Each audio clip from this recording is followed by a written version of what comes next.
Hey, what's up, everybody? Solomon here. Quite the flutter of news coming out today, kind of across the central banking sector and with some of these really heavy hitters in the finance sector as well. To start this off, I found this a little bit comical. Bank of England is essentially going to be posting a pop up economics book on May 19th. And the title of that pop up economics book is going to be Can't We Just Print More Money? Written by the Bank of England, which will be published in May in partnership with Cornerstone Press.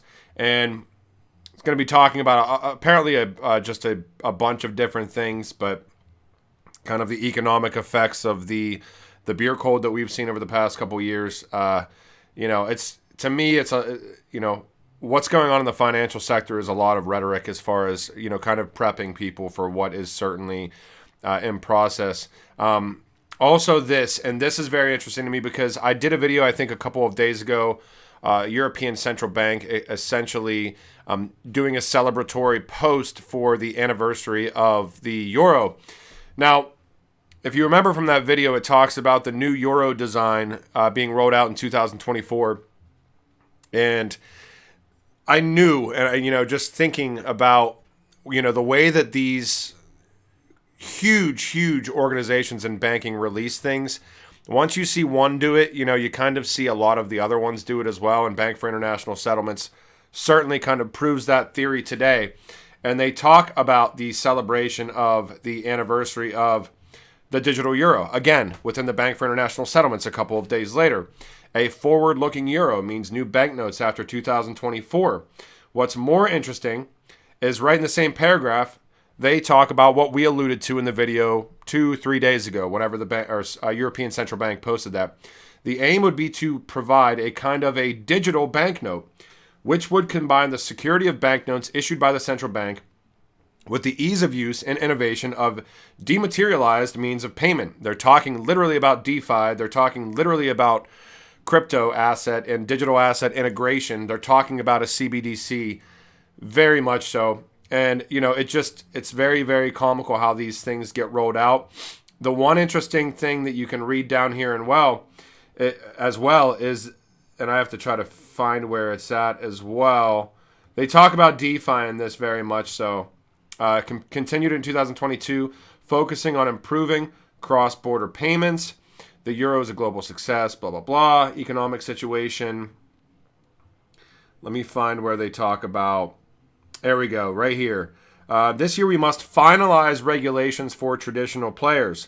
Basel III, insurance with Solvency II, but also regulate new activities, crypto assets and decentralized finance. The Bank of France and the ACPR will actively contribute to this within the framework of the French presidency of the European Union, etc., etc., etc. So that verbiage around kind of the new euro rollout in 2024, Bank for International Settlements, in my opinion, confirms that it's not just a new design of a euro. It literally is a new design from a cosmetic standpoint.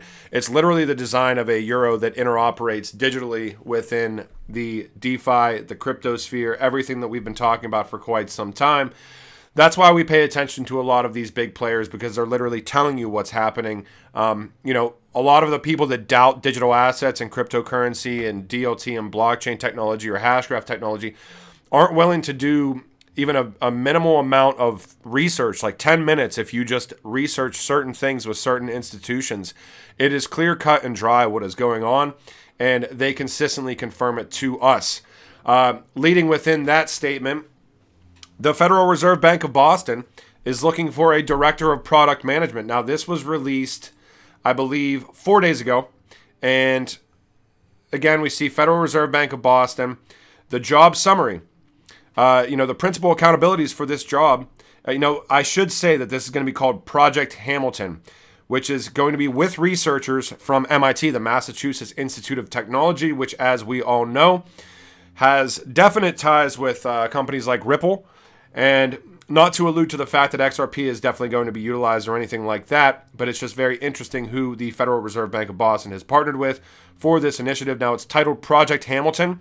It's going to assist the Federal Reserve in more deeply understanding technology trade-offs among design options, resulting in open source publication of software to support central bank digital currency research. It's a unique opportunity to be a part of this leading research effort between the Fed and MIT. I think right here was the funniest thing that I saw under principal accountabilities, which was own product development for the Federal Reserve Bank of Boston on its quote-unquote hypothetical CBDC research. Because, hypothetically, the Federal Reserve Bank of Boston and MIT haven't been discussing cryptocurrency and DLT and CBDCs for the past 7 years. They just so happen to be hiring for a role that is hypothetically going to be potentially building out open source software for a CBDC, hypothetically. So we'll see where this hypothetical position goes and what could potentially be rolled out, hypothetically speaking, of course. Executive summary from SMAP, which is very interesting to me as well. Energy Sector Management Assistance Program.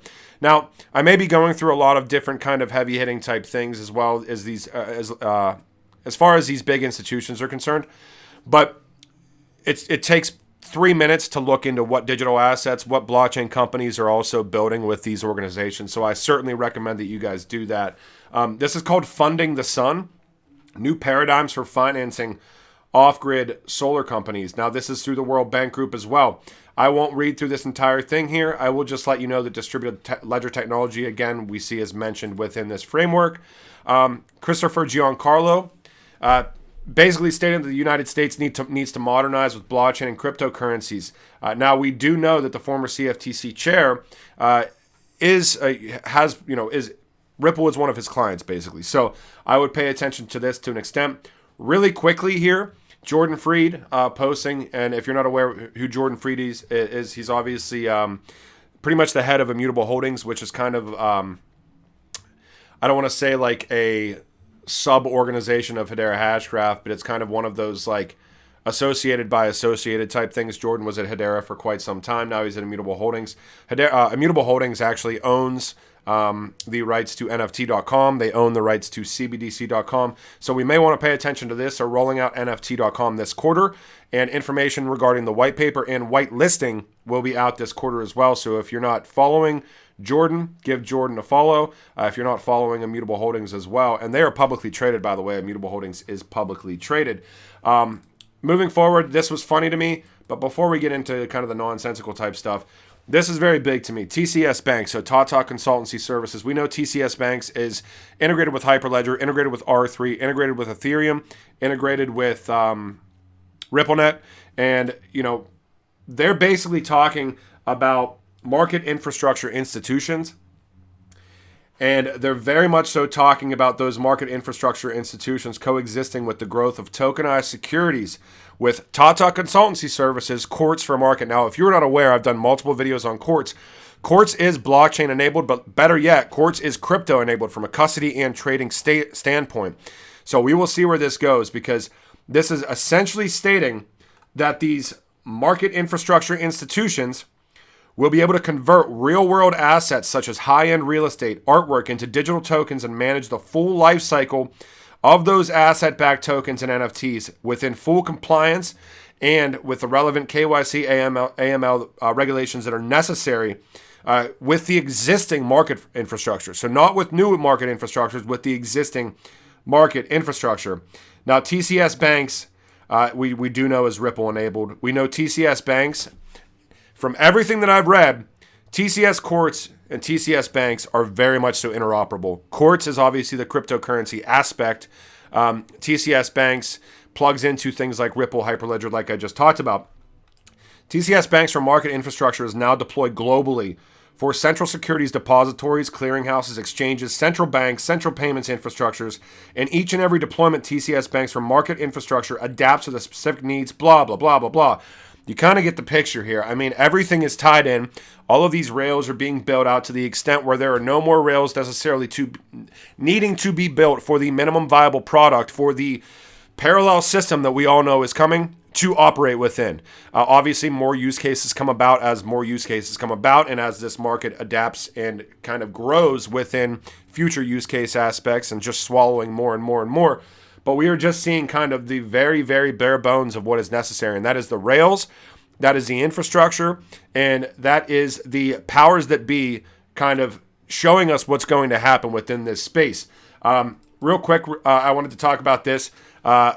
I'm not recommending buying Ozzy Osbourne's NFTs, but I did think that was funny. These are literally Ozzy Osbourne's NFTs, crypto bats. I certainly joined the Discord because I'm all up for a shit show if we're going to see a shit show, and who knows, these things could do well. But I will say, if these things launch, I didn't even look if they're launching on Ethereum or not. I don't plan on getting into $1,000-$2,000 gas war, but we'll see what happens. Last but not least, this is from Hgraph Punks.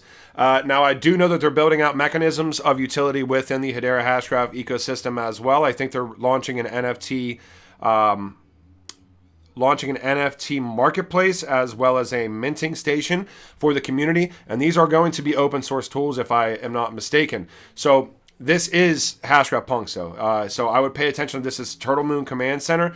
If you want to check this out, you can go to Hgraph Punks Medium. You can kind of follow them on Twitter and go into this as well. So Turtlemoon is expanding into a new entity. Now, this is the LLC that basically, as the company aspect of Hgraph Punks, TMCC is planning on launching multiple essential projects that will help grow the NFT community on Hedera. The first two will be an NFT launchpad and a mobile wallet. Okay, so NFT launchpad and a mobile wallet. And yeah, I've been paying attention to all the Hedera ecosystem as much as I possibly can, but there's just so much innovation across the board.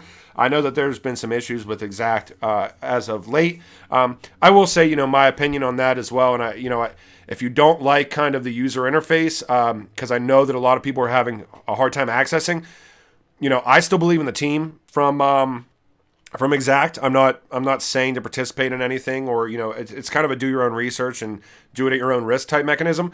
I'm not going to just completely shit all over a team, I guess, for lack of a better phrasing.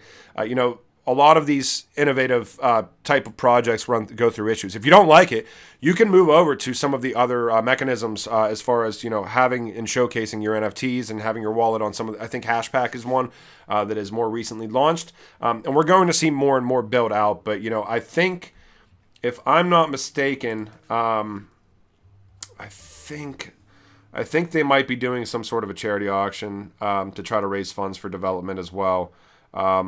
So if you're interested in supporting Exact, again, do it at your own risk. I've tried to support all of the Hedera ecosystem as much as possible. I've had one-on-one discussions with some of the leads at Exact and Plural before, and they've been nothing but kind to me. And they've not ever incentivized me from asking them to shill or to pay me or anything like that. And there's very few projects that are willing to do that in this space. So it kind of. It adds a little bit of bonification as far as what I'm concerned and just who I like to deal with. Again, I hate to see any project kind of be uprooted. And I hate to see the community upset as well. We've seen that in the XRP community with some of the projects that have launched. I will say that innovating is probably not the easiest thing in the world. Trying to build these projects out is not the easiest thing in the world. It's much easier to throw stones at somebody that's trying to innovate, or a project that's trying to innovate, if there's a bump in the road, than it would be not to do so. But, I've got to give a lot of credit to these guys that are trying to literally build in this space. I think that it takes a lot of balls. And for the ladies in this space that are trying to innovate as well, the same thing. Maybe not balls, but you get what I'm saying. And I hope you guys enjoyed this video. Again, trying to pay attention to everything out here, and the big players, the big wigs, the powers that be are all telling you where this goes, and I'm really interested to see where we're going to be. I don't know when this market cycle ends, but I'm really interested to see what the market cycle looks like in 2025, 2026, whenever that may happen, because we're going to see a lot of this utility start to flourish, at least the MVP aspects of this utility. So I hope you guys enjoyed this video. I know that I rambled a little bit, but anyways, I will talk to you when I talk to you later.